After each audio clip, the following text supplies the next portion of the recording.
First thing we want to talk about, of course, is the Ant-Man teaser. There was a teaser this week, and then a teaser for the teaser. That's right, Vince. We live in a day and age now where we get so excited about teasers that we have to, about the first time that you see anything for a movie, that we have to give you a preview for the preview. It's like a pocket protector.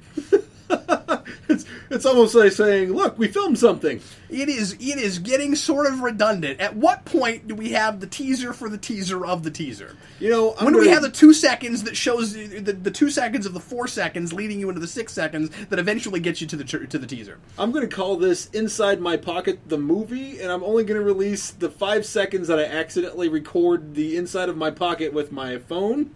That's amazing. And people are going to freak out. They're like, this movie's going to be so, like, guerrilla footage, man. And they're going to be excited about this movie, Inside My Pocket, the movie.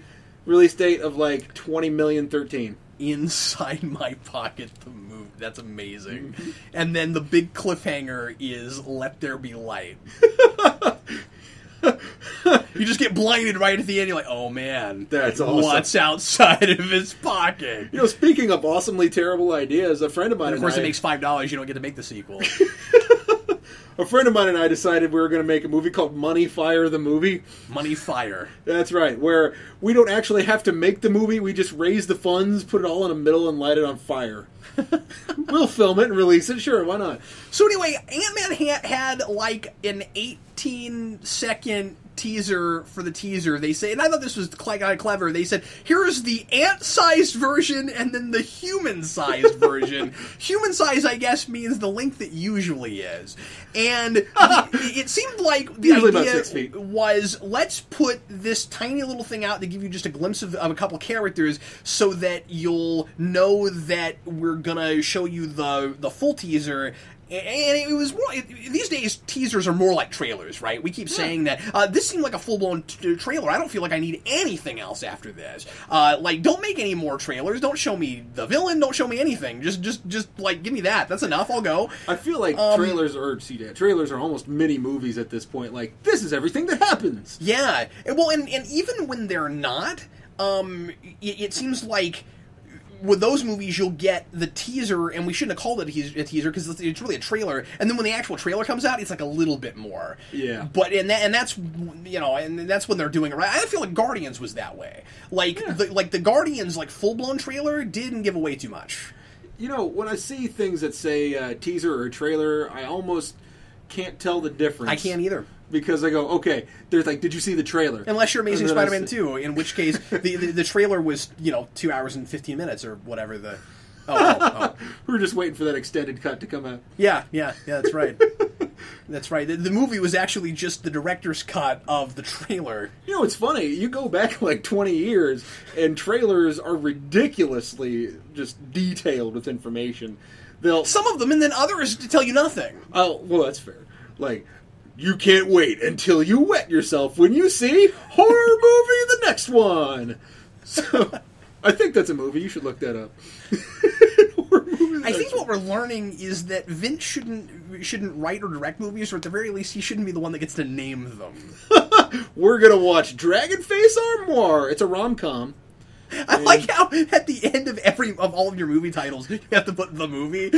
You're so 1980s about it. Everything is the movie. Doesn't the movie usually imply that there was another thing before it? Usually it's there was a TV show or there was a comic book or Vince is just Inside My Pocket. The movie. Why can't we just call it Inside My Pocket? It's the movie. Well, because everybody has some Inside My Pocket footage. Oh. And also, if you look at every crap movie that's had a high budget that's come out since the inception of movies, those are Money Fire, the series. That's great. Okay, so talking about Ant-Man, what I was going to say is the whole idea was let's put out this tiny little thing so that we can, and I'm sure there were people on YouTube that made reviews of that, and I was like, I'm not gonna do that. It's 18 seconds long. But I don't know if they did or not, but I didn't. But there's a guy, he's running, and there's a dude walking. I think it was mostly to get people to watch Agent Carter, and I think that was probably smart, although I'm not sure that there's been enough talk outside of the geeky communities, comic book and people that are really into Marvel Studios, about Ant-Man that would have been a draw for Agent Carter any more than just Agent Carter was. Huh.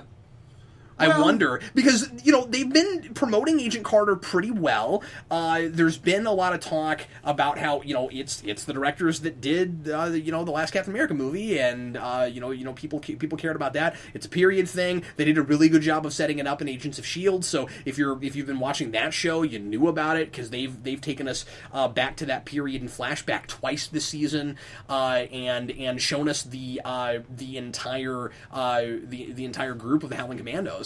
So I'm just saying, I think a lot of people probably were already going to watch that show. So I would be curious to know if the fact that you got to see that trailer got anybody to watch it, especially because, it's funny. Does instant gratification work that way? Like, do people make sure to tune in to a TV show at a particular time to see a thing before it goes on the internet, or do they just wait till it comes up on the internet? I just wait till it comes up on the internet. Does that happen? I wonder. I think people do.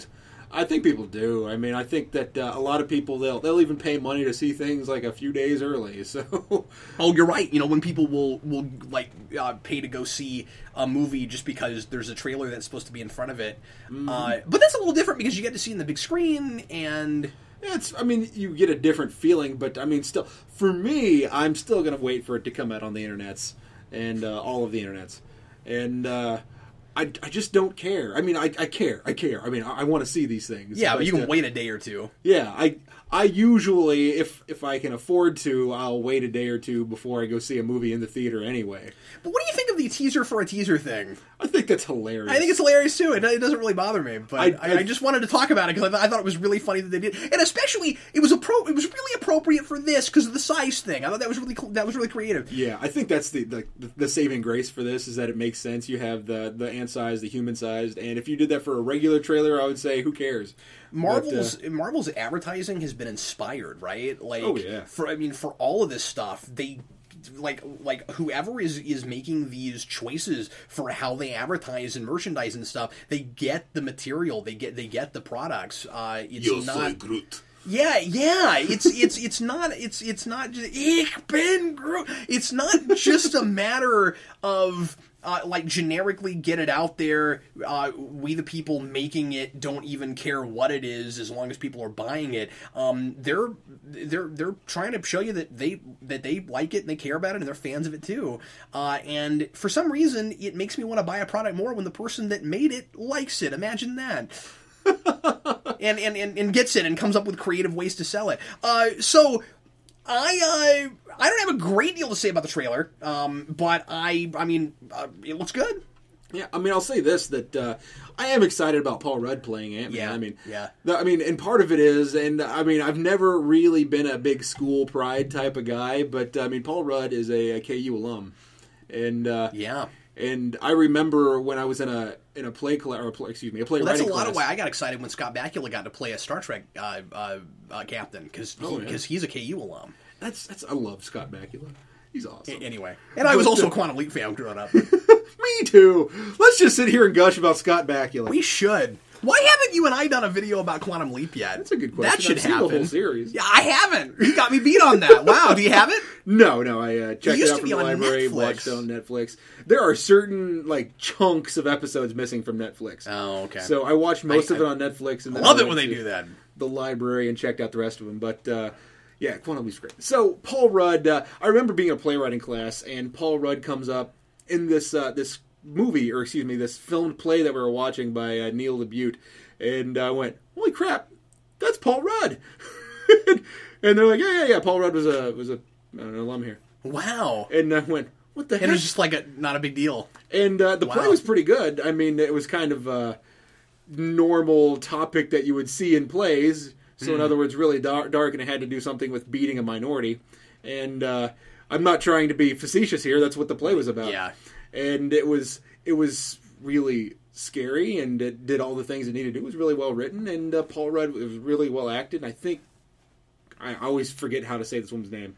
Callisto Flockhart, is that who it is? Yeah, yeah. Yeah, I think she played the counterpart in the play, so... Wow. Yeah, and that's so cool to just walk in there and suddenly you're watching celebrities and you're like, oh, I didn't know I was going to get that. And they're like, oh, this is an old KU recording, and then I watch it and I go, it's professionally recorded, it's starring celebrities. I went, holy crap. What was funny is that very neat. The one guy who I didn't recognize from these 3 plays was that was the best play out of it, was starring some dude I didn't know. I was like, this one's awesome. But and then if he got cast as a major Marvel superhero, you'd be the only person on the planet that was like, yeah! It was like, go guy! Go that guy! Like, do you know who he is? Yeah, what's his name? That guy from the play I saw? I think that this is going to be yet another Marvel movie that goes in a different direction and has and while it will probably feel just fine in this universe like it belongs, it'll have its own style and tone and everything. I mean, I like how Marvel Studios is capitalizing really well on their concepts so that they can make them stand apart from things. Like, this is going to be another pretty, I don't want to say typical, but like more traditional superhero fare than the last few movies they've made, right? We've had a espionage movie, and we've had the comedic, quirky, galactic space opera. Now we're kind of going back to basics. Now we're kind of back to Iron Man again, but we're back to, technology makes you super instead of getting some kind of superpower. But this guy isn't a Tony Stark type. He's still a different kind of person, and the whole shrink yourself down to size and then get to see the whole world from that perspective and do kind of the Honey I Shrunk the Kids thing. We've not seen this in big budget superhero yet. So, I mean, we're still getting to push the envelopes just by virtue of doing another thing that Marvel Studios had. And, I mean, obviously, we've known that this was going to be around for a while, so I guess me talking about the concept is maybe redundant. But but I'm just saying that, like, getting to see it on screen, the glimpse of the giant ant. But what about the giant ant? This is a sequel to Them. Them is great. Have you ever seen that? It's pretty awesome. I love that movie. Anyway, so I don't know. I'm just saying that we're gonna get yet another flavor. What do you think they're gonna do character arc with this? I have a difficulty.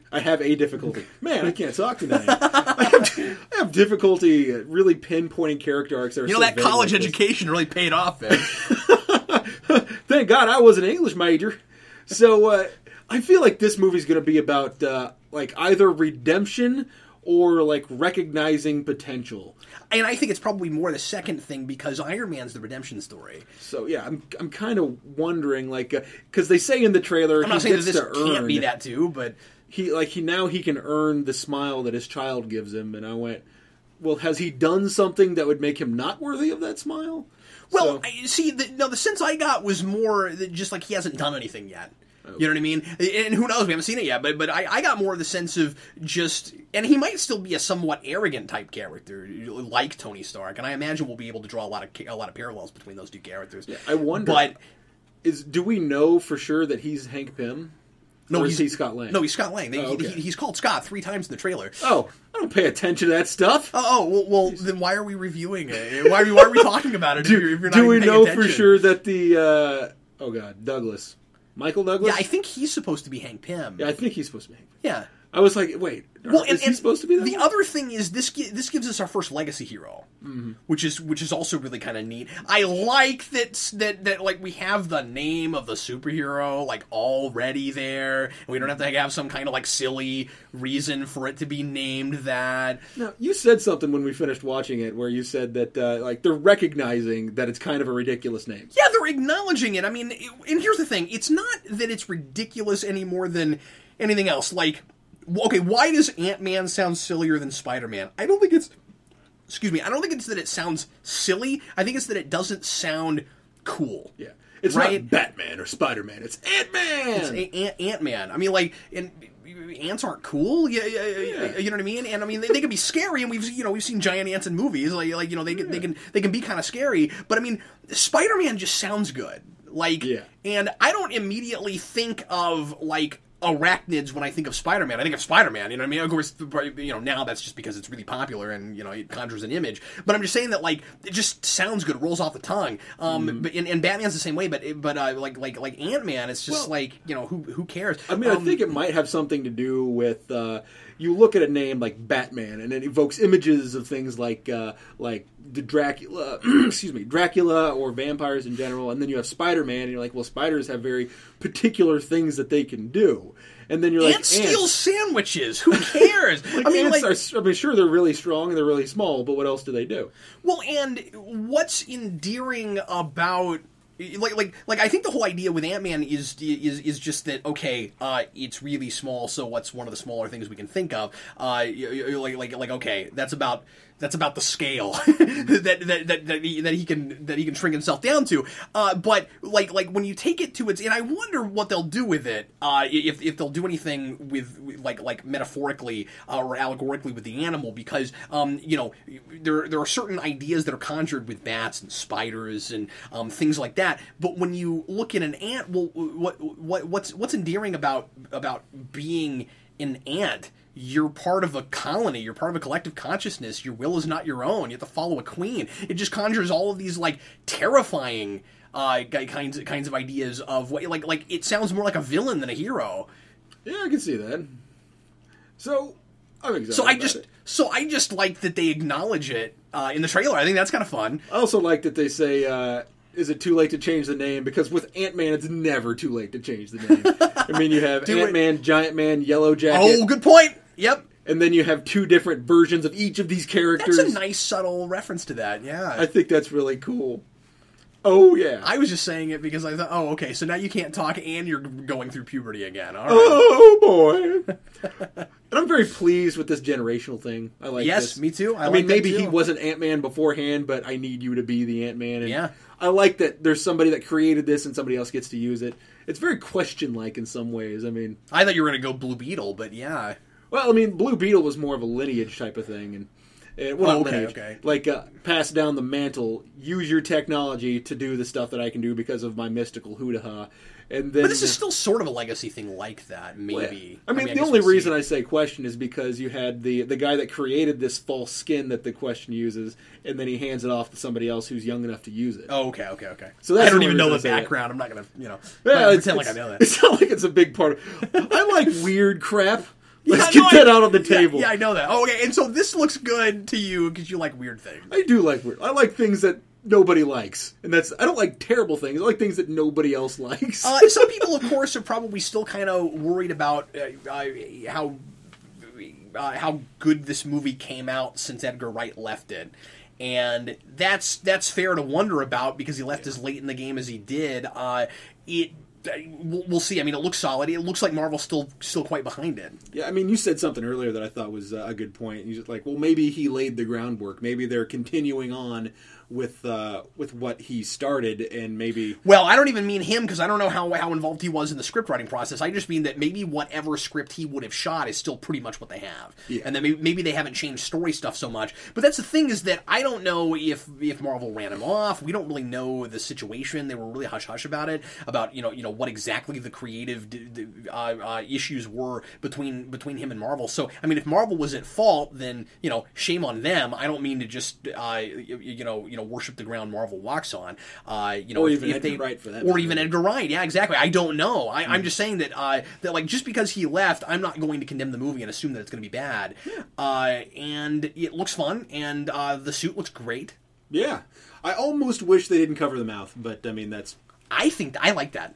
I mean, I think it looks cool. I just kind of because you look at the comics, his mouth is uncovered, and then or at least not in every incarnation. Yeah. But in most incarnations, the mouth is uncovered, and you get more opportunities for acting, I think, when you have an uncovered mouth.